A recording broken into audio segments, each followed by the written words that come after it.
The Battle Cats have a lot of different unit roles.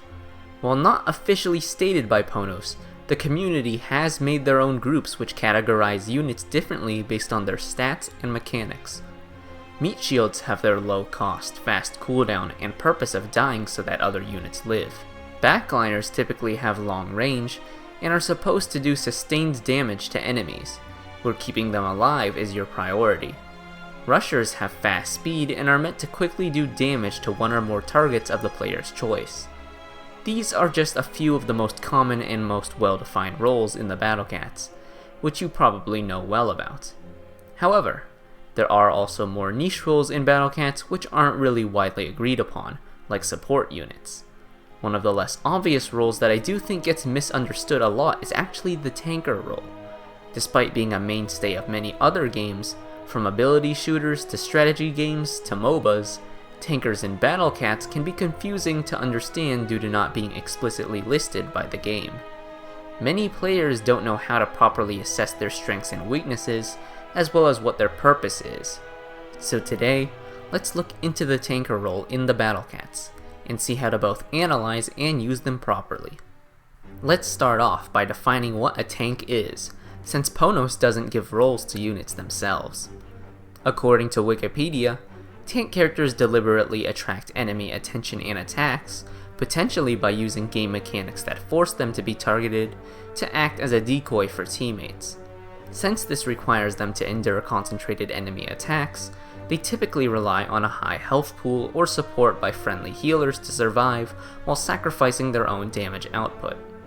Within the context of Battle Cats, we have no healing or taunt mechanics, so we can perceive tanks as units who have both a high health pool and help enable your other units to deal with enemies. Generally speaking, tanks are best used for when you need to deal with enemies that are hard to beat with your traditional combination of meat shields, mid-rangers, and backliners.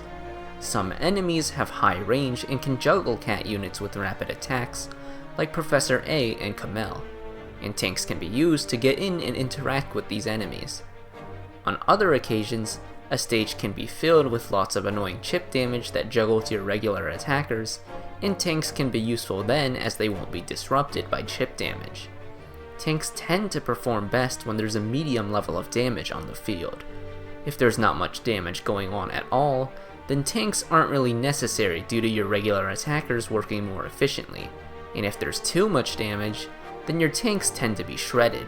Because Battle Cats is a game where offense vastly outmatches defense in both enemy and cat units, most tanks are usually not efficient enough to be mainstays, and instead perform best on more niche situations where the stage allows them to. Generalist tanks usually have stats good enough to work briefly on most stages, not completely taking over but still making enough of a difference to win. While specialist tanks on the other hand require more specific conditions, but if those conditions are met, such as a stage being filled with target traits, then they tend to become extremely effective and stomp the stage. It's hard to generalize more about tanks since each one plays differently from each other, and for that reason it's best to divide them further into subclasses. There's multiple types of tanks in the Battle Cats, and for simplicity's sake, let's just narrow down tanks into 3 subclasses, which will be walls, bruisers, and support tanks. Let's start with walls. In the Battle Cats, this is most likely what you think of when the word tank comes to mind. The main role of a wall is to prevent enemies from pushing forwards, and protect your other units from being hit. In this case, a wall utilizes its high health pool to soak up damage from the enemies, and mainly serves a defensive job. A good example of a wall is Hades.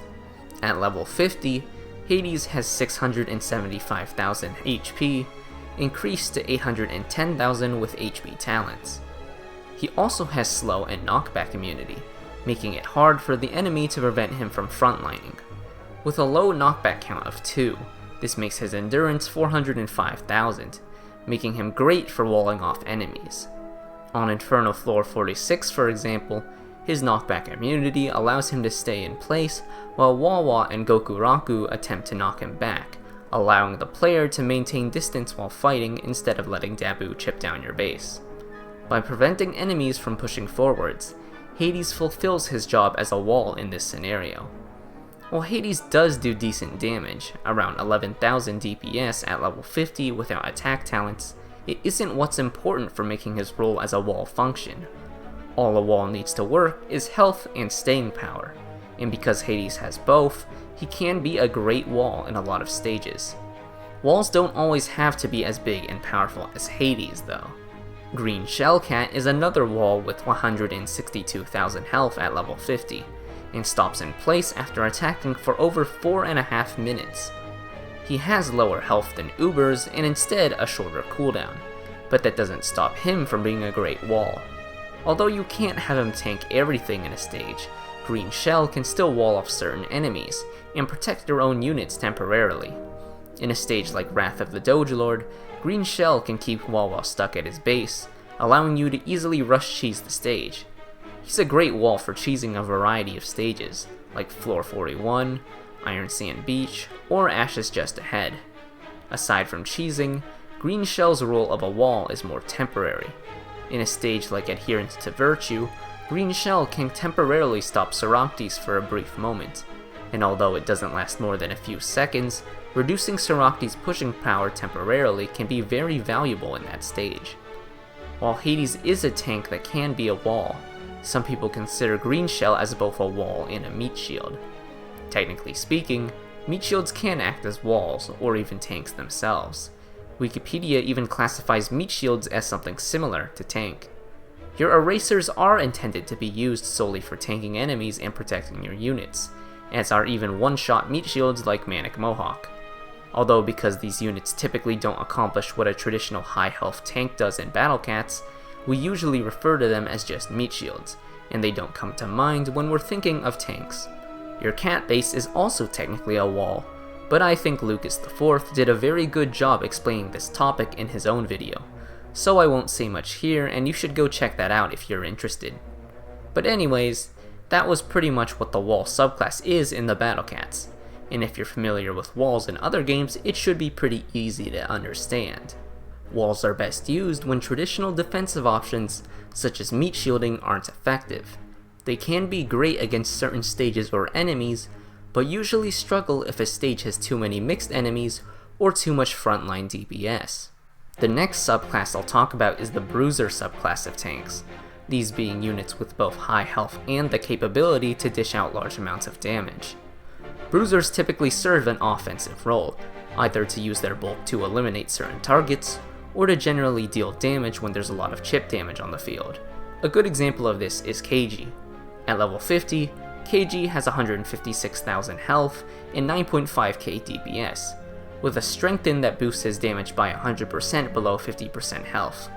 If you buy his Strengthen Up talent, this becomes a 150% boost below 50% health, taking his DPS to 23.9 thousand. KG can take a lot of damage, but can also deal a lot back. His Resist Black and Wave Immunity carves out two distinct niches for him, as well as Resist Floating if you buy his Ultra talent. Although there aren't many stages in the game where you want a wall against black enemies, KG being a bruiser is very nice for tanking enemies like Tacky, which would otherwise cripple your attackers. On a stage like Divided Light from ZL, KG can tank hits from the various enemies there and deal large amounts of damage to Rain D, Boar Jr., and Dark Otta. If you were to use a general backliner there, they may get chipped down by Boar Jr. and Tacky, but KG will work uninterrupted and completely sweep the stage. In this scenario, KG utilizes his high HP to live all of the chip damage, and his high damage output to convert his bulk into dealing a large amount of damage. On a stage like Bestowing Eternity, KG can tank chip damage from Nala and Aki while still dealing out big damage to the enemies in the stage. Even though there are no wave or black enemies here, his natural high health and damage allow him to perform well where non-tanks would usually die fast. Another bruiser that is more of a hybrid unit is actually Kai. Kai can be both a wall and a bruiser depending on the stage, as well as what you want her function to be. On a stage like Adherence to Virtue, Kai uses her floating resist ability and her high health to wall off Soractes, but in a stage like Mexico, her role is more of a bruiser, being intended to shield pierce and kill all of the fallen bears in that stage. Sometimes it's both, like on Heinous Road, where her job is to tank the many hard-pushing Aku enemies there, while also dealing tons of damage to Malevolent Mohawk and the other bosses. I do think that Kai tends to be used for her bruiser role more on average, which is why I mentioned her here. Tanks in general can be multiple subclasses at the same time, and the most common of these is being both a bruiser and a wall. This is due to the fact that most tanks usually have good damage output as well as high endurance in some immunities, making them good at both. But overall, the bruiser class shines best when your ordinary attackers struggle due to field damage or if you need to assassinate a certain enemy. These units typically end up being very high risk, however. Utilizing them wrong and killing them early can be very costly. Support tanks are the last subclass of the three, and utilize their high health to enable your units to do other things. This can be through the use of crowd control or other abilities, and are intended to improve the performance of your other units. A good example of this is Hellwarden Emma, at 540,000 health at level 50 with 10 knockbacks. Her endurance isn't actually that high, so she isn't the best wall. Her damage output is also only 6k DPS, and only 8.5k even with her wave talent, which is pretty low for a level 50 Uber. She even has multi-hit to make her damage output more inconsistent. So it looks like she's not that great of a bruiser either. Does this mean Emma is useless as a tank? Of course not. Emma is actually a fantastic unit. The key to all of this comes in Emma's capability to support your other units with her weakens. With a 40% chance to weaken enemies and a 40% chance for a wave attack, alongside her multi-hit, Emma can very often end up weakening enemies or produce a shockwave that reaches farther into the enemy backline and also weakens them. While it isn't going to consistently keep the enemies at half damage, this weaken will improve the performance of your own melee or short-ranged units by a lot. Common units like Can-Can, Fishman, and Courier will all live for longer and end up doing more damage. Her naturally high HP also gets boosted even farther with these weakens, meaning that Emma herself actually lives for a very long time. In addition to this, Emma also has the wave block ability, allowing her to protect your other units from dangerous wave attacks. She might not be the best wave blocker due to her low standing range and endurance, but she will still make a big difference on wave stages, providing useful support to the player. Although Emma isn't the best wall or the best bruiser, by supporting your other units with weaken waves, she can still be a useful tank in a unique way. Emma's quite an underrated unit when it comes to tanks, most likely due to working differently from traditional walls and bruisers. But this actually makes it so there's certain things only Emma can do that your other tanks can't. For example, when brought to a stage like both floor 4A4s, Emma can use her high health to tank hits from Hanya while weakening both of the Advent bosses, enabling your other units to live more hits and assist in destroying the other enemies in the stage. Due to targeting all traits, Emma can be versatile and work on many stages in the game. It's kind of like Kronos if she did weaken instead of freeze, and was a frontliner with a ton of HP, but at the cost of the weaken being RNG. But enough talking about Emma. Let's get into some other support tanks. Rorow is a hybrid between a support tank and a wall, typically performing both roles at the same time. Against red enemies, Rorow is capable of tanking them very well due to its resist ability, but their 20% chance to weaken can let them be a strong support on certain stages. On a regular tanking stage like Swamp of Ignorance, Rorow can tank shots from the red enemies there and usually functions as a wall to prevent the enemies from moving forward. Rorow will end up weakening them too, but this isn't its main purpose on this specific stage. On a stage like All Be Bug, Rorow can stall the strong Professor A's, but the most valuable thing it can do is use its supporting weakens to lower their damage output. Once this happens, units like Courier start to be able to hit the Professors reliably, which is extremely powerful. Stalling Professor A on this stage isn't the most difficult thing to do, and even though Rorow does do that, its main purpose is to enable your other units by being a support tank. A unit like Spectral Cat can also be both a bruiser and a support tank. Now, it's a bit weird to call Spectral Cat a tank at first glance, but against her target traits, both her HP and damage stats become very high due to her strong versus ability and Sage Slayer. This is increased further from her guaranteed weaken, so she definitely has the capability to tank a lot of damage from her target traits. In this case, you can use Spectral Cat for her large effective damage output like a Bruiser, or her guaranteed slow and weaken like a support tank. Although due to her high knockback count and range, she is definitely not a good wall. Support tanks are best to provide utility when it's hard for traditional support units to reach a threat, and can be useful to create setups against certain enemies. They are usually extremely specialized, however, and tend to need many conditions to be just right in order for them to be an efficient answer. To summarize in a simple way, walls are tanks used for defensive purposes, bruisers are tanks used for offensive purposes, and support tanks are used for, well, support. This is pretty much the three core archetypes in gaming, but with tank attached to them, which makes a lot of sense when you think about it. These are the three main subclasses of tanks in the Battle Cats, which can overlap in roles with each other and the other roles. If you're wondering what tanks would manage to be all three of these, look no further than one of the most commonly used endgame legends in the game, Awakened Nala. 135k base HP, increased further when you add the Strong vs Relic, as well as both Behemoth and Colossus Slayer. Nala has a 7.9k base DPS when only counting a single hit of hers, but she can easily hit 2 of them and double it if she knocks back an enemy. She also has the guaranteed ability to weaken relics, allowing her to take on a support role. Depending on the stage you use her on, she can wall certain relic enemies and prevent them from moving forwards, do tons of damage like a bruiser, or support your other units with her weakens. Great at all 3 tank roles, she truly is the GOAT, or well, deer. Anyways, another thing that's important to realize is that a unit being one or more of these roles is not a yes or no, but rather more of a spectrum, where units can be better or worse at fulfilling each of these 3 goals. Some tanks can be not very good at accomplishing some of these jobs, but great at others, and this doesn't mean that the unit is lacking something or exactly bad. And vice versa, obviously, this doesn't mean someone like Nala is the best tank in the game. A lot of people think that tanks aren't good if they don't do any damage, when in reality, they are simply looking for a bruiser.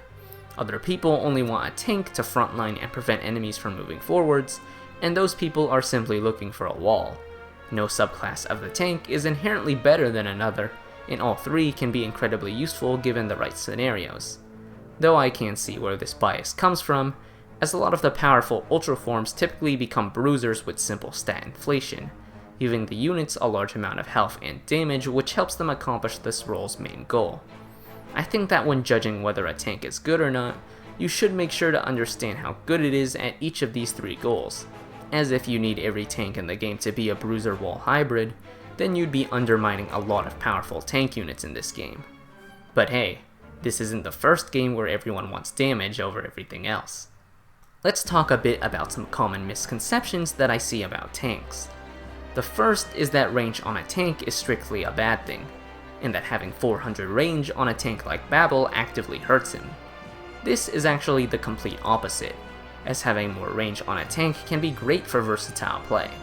Range allows you to control which enemies get tanked by the unit, which can be useful for preserving your tank's health and optimizing them to tank what you want them to.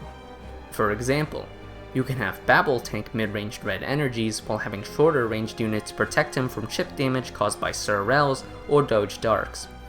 On Bruisers in particular, this is especially useful, as it allows them to deal damage for longer.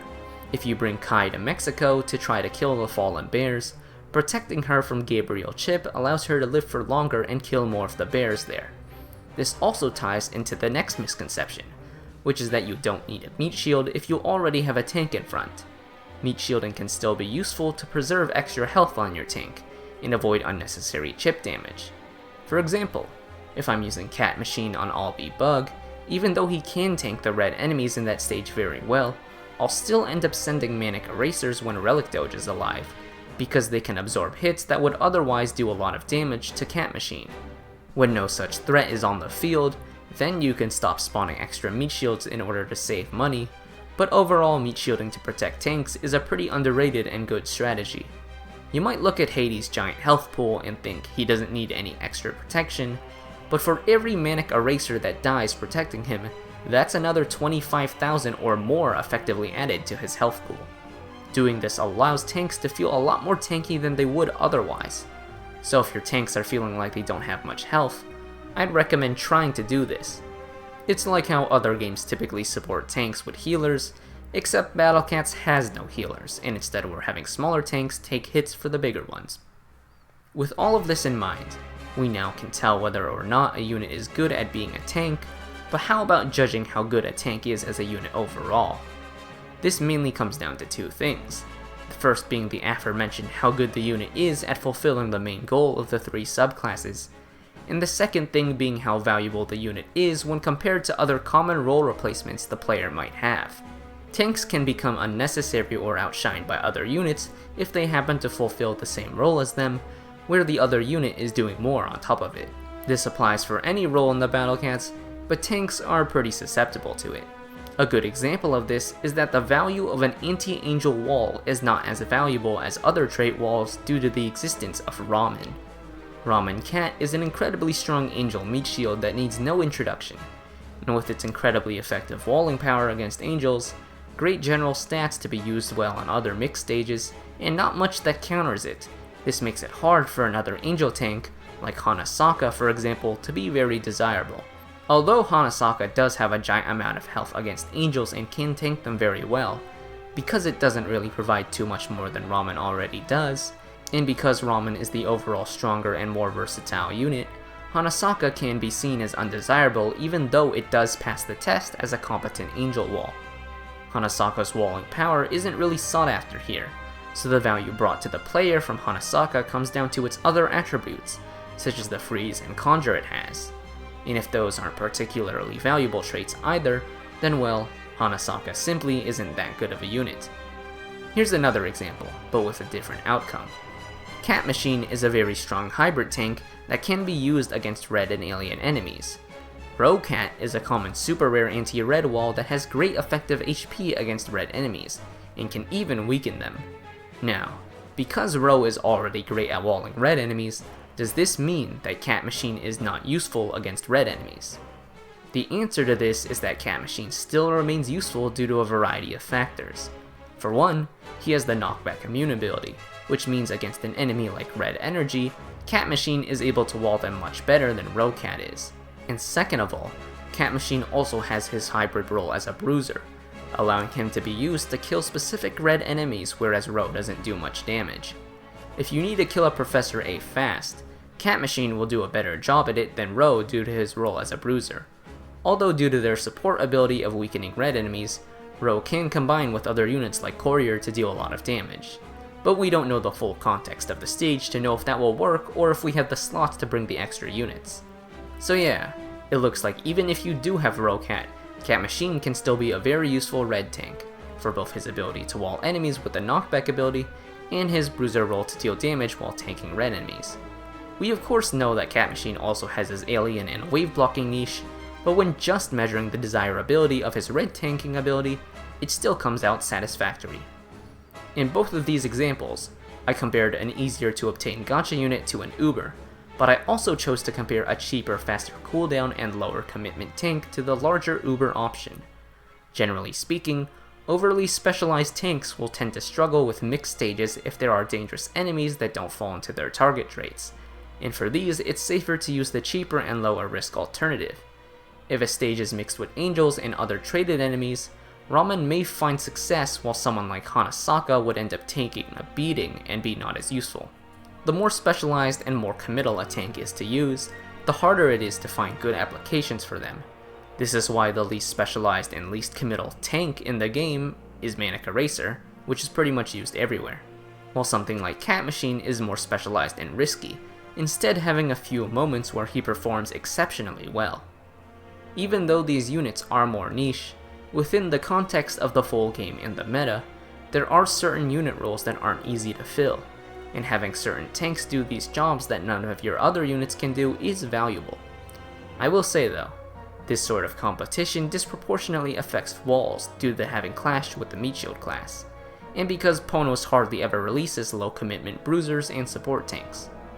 Or maybe because some of the ones they do are pretty bad. For example, a role that could be very strong and fill a niche gap would be an anti-zombie bruiser. Someone like Mighty Crystal Mew does a great job at tanking and dealing damage to zombies, and doesn't have to deal with much competition from non-Uber units because the best zombie bruiser we have otherwise is a Skelecat. So the value of a tank in the meta depends on its individual power as well as its competition, and having a lack of competition for a role can allow it to be a useful, uncontested niche. But yeah, that's pretty much all I had to say here about tanks. We talked about the 3 main subclasses of them, how to judge whether a tank fulfills its role of being a tank well, and how desirable the tank is based on competition with other units. Tanks are pretty fun, honestly. Some of my favorite units in this game are ones with the capability to tank hits, from Ubers like Thunderjack to even something like Liberty Cat, which you could call a low commitment pseudo bruiser unit. That's about it for this video though, so thanks for watching, and I'll see you guys in the next one.